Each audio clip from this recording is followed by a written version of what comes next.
Episode 56 UW, June 17, 2024. Comment. What are the barriers to achieving wood smoke-free air? What are the barriers to achieving wood smoke-free air? What are the barriers to near neighbors of indoor residential wood burners achieving clean, breathable air in their own backyards?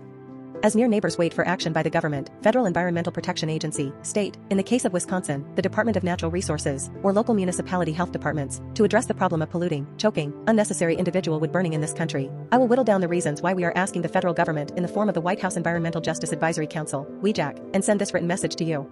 I'm sorry, I was unable to make a public comment at the last WEJAC virtual meeting on June 5, 2024. Perhaps the EPA National Environmental Justice Community Engagement Call tomorrow, Tuesday, June 18, 2024, will address some of these points I will make below. My name is Linda Carr.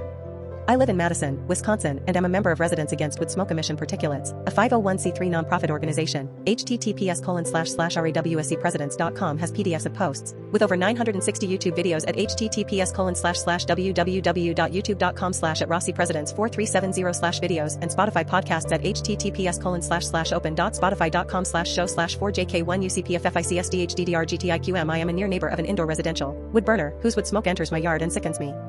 I use a Purple Air PM 2.5 monitor to capture data on PM 2.5 levels above Environmental Protection Agency National Ambient Air Quality Standards, EPA NOx. My Purple Air PM 2.5 monitor data is put on United States EPA maps of smoke and fire alongside $100,000 EPA regulatory monitors, correlated to EPA regulatory monitors with a simple mathematical formula, PAX 0.514 plus 1.8304, during Canadian wildfire smoke incursions into the United States, which were experienced most acutely on June 7, 2023, the public is advised by governments, usually local governments, to stay inside their sealed homes with multiple air purifiers running. That is how I have lived for the past 18 years since I moved into my home 60 feet away from an indoor residential wood burner who burns wood despite being connected like me to a natural gas line, and despite my wood burning neighbor racking up natural gas bills larger than mine on a monthly basis. My wood burning neighbor also owns a home roughly twice the assessment of my home, so indigence is not the reason for the wood burning. Since my home cost me $84,000, I might be called a low-income individual, also. So I have addressed the economic issue head-on, which is usually the first point that people who burn wood give for burning wood inside their own homes, that it is cheaper to burn wood than use clean or cleaner alternate ways of heating their homes. I also would like to install solar panels on the roof of my house or in my yard, since my roof faces north and south, not the optimum facing for solar panels. The problem with installation of solar panels is that a network of solar panels in New York State worked 50% less efficiently during the Canadian wildfire incursion on June 7, 2023. So, besides the health adverse consequences of living 60 feet away from the indoor residential wood burner, my solar panels will most likely work at 50% efficiency if the wood burning continues after I install solar panels. In 2007, I started on the internet with postings about news stories around the world about the health effects of wood burning on near neighbors of indoor residential wood burning. This continued until 2013, after I had helped pass multiple local ordinances against outdoor wood boilers in Wisconsin. The last one I participated in was the ordinance against outdoor wood boilers in my own hometown of Madison, Wisconsin in February 2011. I began a lawsuit against my neighbor showing the unnecessary, polluting wood smoke was a nuisance. That is an understatement, putting it mildly, but that was the only legal path. But stopped after costs reached over $3,000. Lawsuits are out of the reach of the ordinary or low income individuals such as myself, and I believe that the government must address this problem to have a meaningful impact and break down the barriers to near neighbors of indoor residential wood burners obtaining relief and obtaining the right to breathe clean air again. Why is wood smoke a major nuisance and a health hazard? Wood smoke is 90% PM 2.5, particulates at 2.5 micrometer size, the perfect size to infiltrate the human lung, setting off a cascade of human health problems and early deaths. Wood burning emits 2.8 times the PM 2.5 as the fossil fuel coal burning. Wood burning emits 450 times the PM 2.5 as the fossil fuel natural gas burning. Despite these scientific facts, recently wood burning has replaced coal burning in industrial plants around the world because of the scientifically debunked political theory of the carbon neutrality of wood burning. This scientifically debunked theory states that since a tree can be planted in place of a tree that is cut down to be burned for industrial energy, the tree is renewable energy, and the tree will produce oxygen from carbon dioxide during the natural process of photosynthesis by the tree. In this way, a mature tree to replace another mature tree takes polluting carbon in the form of carbon dioxide out of the air, and negates whatever CO2 is emitted by burning the tree. However, one of the reasons this theory is debunked is that it takes decades or centuries for a tree to grow to the stature of the tree that is cut down, and in the meantime, over centuries or decades, CO2 and PM 2.5 is being emitted by burning trees, in this scheme. Since wood burning emits 2.8 times the CO2 and PM 2.5 of coal burning, as mentioned earlier, this is only carbon neutrality if you ignore the emissions from the actual wood burning. It is a fact that most people do not know, and a major area in which to educate people, that the wood burning plants that have popped up to replace coal burning plants are bringing us closer to climate change, not farther away, because lowering carbon emissions is only on paper, not in reality, when wood replaces coal as a fuel to burn. Wood burning emissions are ignored in each country's climate goals, in every country around the world.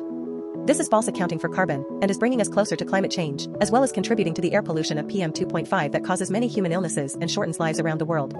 The government barriers to near neighbors of indoor residential wood burners achieving clean air are 1. Certification of indoor residential wood burning appliances as safe by the EPA is a deeply flawed program and should not exist. 1A, the Indoor Wood Stove Certification Program labeled New Source Performance Standards, NSPS, is a deeply flawed program according to the Office of the Attorney General, OIG, watchdog of the EPA, allowing most or all of wood stoves manufactured in the United States to perform below even the lax standards of the EPA, due to giant loopholes that allow manufacturer noncompliance. 1B, in 1987 the NSPS program started due to the erroneous belief, ludicrous in the face of what human beings can sense with their senses of smell, taste, vision, etc., that wood burning is a clean renewable form of energy. 2. Devaluing the reliable, accurate measurement of PM 2.5 levels by resident-owned Purple Air PM 2.5 monitors. Perhaps Purple Air PM 2.5 monitors should not even be correlated with EPA regulatory monitors with a simple mathematical formula.